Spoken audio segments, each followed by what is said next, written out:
Happy Wednesday. How's it going? Happy Wednesday. It's hump day. Halfway there, halfway there. So back Halfway today, there. talking about emails. I think that yesterday we were talking about emails, or we were setting up to talk about emails today and the different email sequences. So I know email is like the core piece of a campaign and like some of the core relationships that you'll build. How do you use the platform for emails?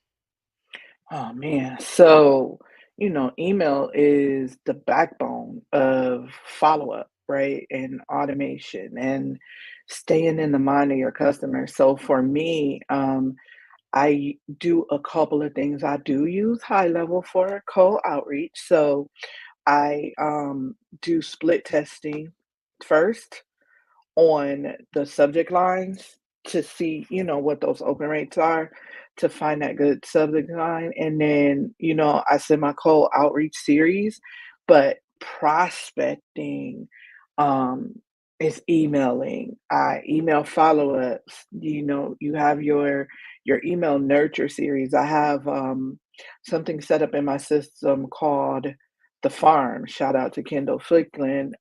The farm is just giving value, giving value, and then asking for the offer. And it's 4 series. So it's 4 automation series of 4 emails spread out over 2 days.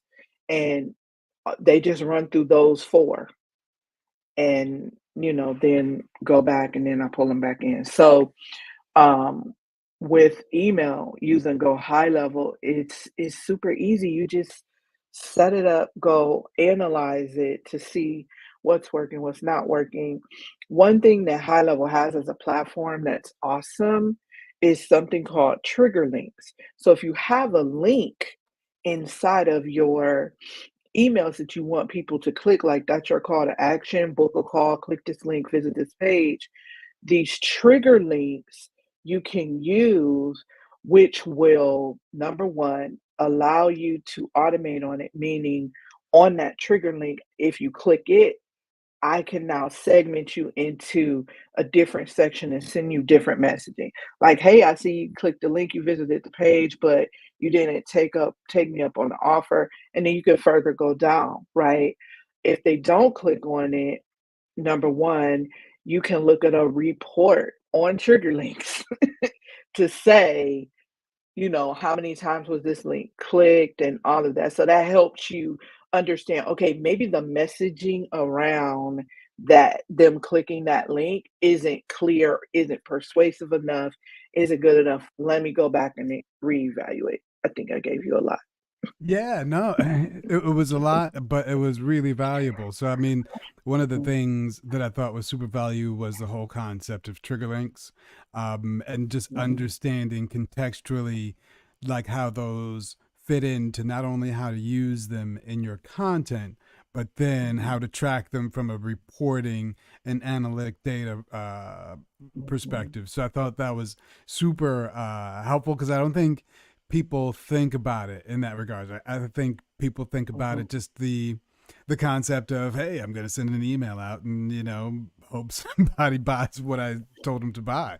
But Yeah. people don't necessarily think about the various what you call nurturing sequences, you called it, and then Mhm, also just the trigger links that are able to track the activity inside the email. So I think that's a big thing mhm, and a big learning. Is I think it was worth learning the fullness of that information.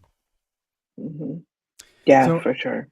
one of the things we were chatting before. So a lot of times with sequences, the email sequences, there can be so much, especially Mhm, when you've got whether it is a business or a user that is very new to the whole CRM concept and going from just sending one off emails to automated sequences.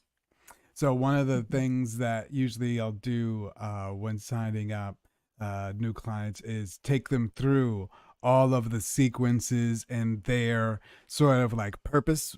Like you talked about the nurturing sequence, like you talk about Mhm. follow up sequences. Mhm. There's like if you miss a meeting or somebody misses a meeting with you, automated sequence to be able Mhm. to touch base with that person.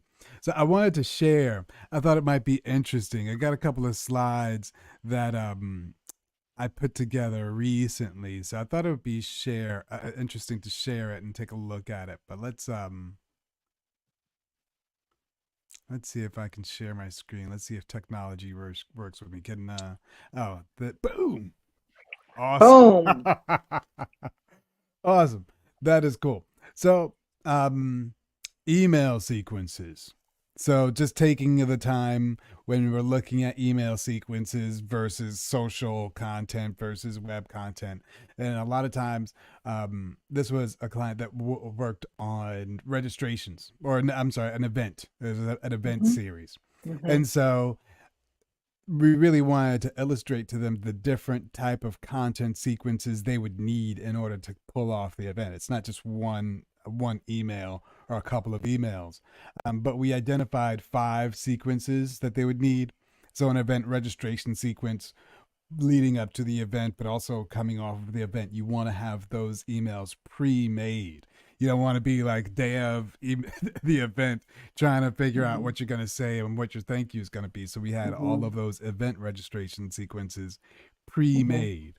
The Mhm. sponsorship inquiry sequences. So when sponsors reached out and said, "Hey, you got a media kit? How much does it cost?" and all those things that you know you're going to have to answer when pursuing a sponsor. We had those sequences ready made. A newsletter. So whenever you're doing an event, have a value add when people can sign up to the newsletter. Mhm. You have that sequence ready made.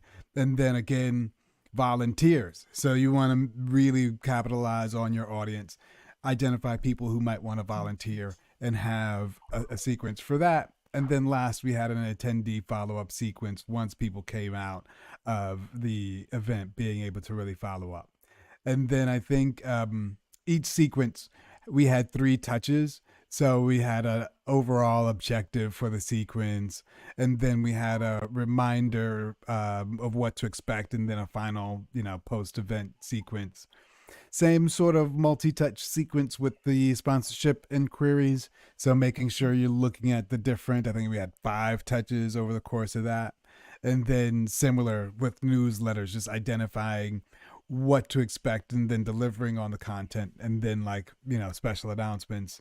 And then we had similar setups for each of the volunteer and the attendee follow-up sequence. But I thought that was cool because that way we set them Mhm. up with sort of expectations, setting expectations for what they're gonna get. But what are your thoughts on that?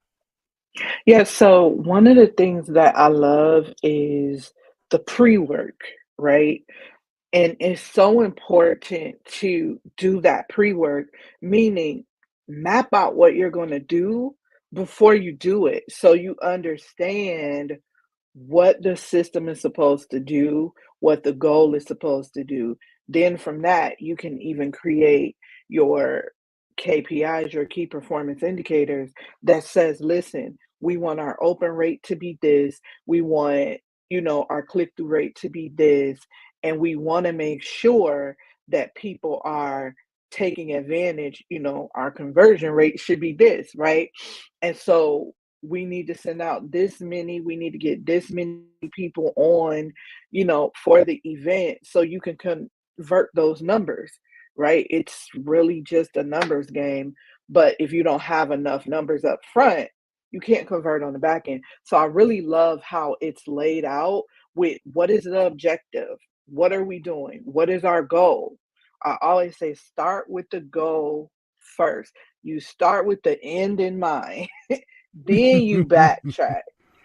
I remember I used to do trainings, and if anybody's watching, you probably could go back and find it, where I would draw these little stick figures on my whiteboard and on a line, like this is the goal. Now this is where we start. Now we know the goal, so now we can figure out the path along the way, right? Just like a GPS. You know the goal, You put the goal in the GPS, and the GPS marks out the steps. So That's what you have to do. even better now we've got the AI. So actually Mhm. that's how I generated the content, Mhm. even the frameworks. I would say what the objective is like write AI me a king. sequence of, 5 different touches that I can use for my email sequence, and it Mhm. automatically just kind of Mhm. understands the different Mhm. calls to action of the different points of the sequence, and we'll write an email for each point. Then So all you got to good. do is drop that into your high level, and you got it. Just program it. You got it done. Yeah. Yeah. And it's done. And Yeah. then now you just watch it and tweak it and evaluate and say, "Oh, ChatGPT, this would make it more persuasive," or whatever you need to do. So yeah, and again, sorry copywriters, but you can get this done without, hiring a copywriter or anything. You can just use ChatGPT. Yeah, it's an incredible time saving. So It is. any other tips on the email front you want to share? Yeah, so one of the things that we talked about, my conversion rate, my open rates, and making your emails conversational.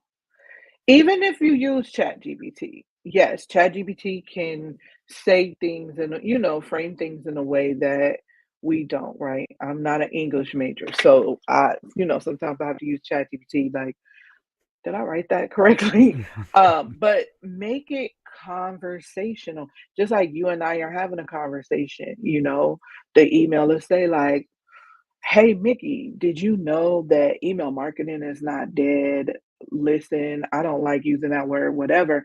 I always throw in something about myself that my audience knows, right? Because my Gotcha. audience knows me from me speaking, from me going live. They know how I speak, they know my quirkiness, they know my quirks. So I always throw in things that are personal to me so they can relate, like, I'm not judging you because 'cause I've done it too. Like, "Hey, Mickey, have you ever sent an email out with and it said, 'Hey, first name?'"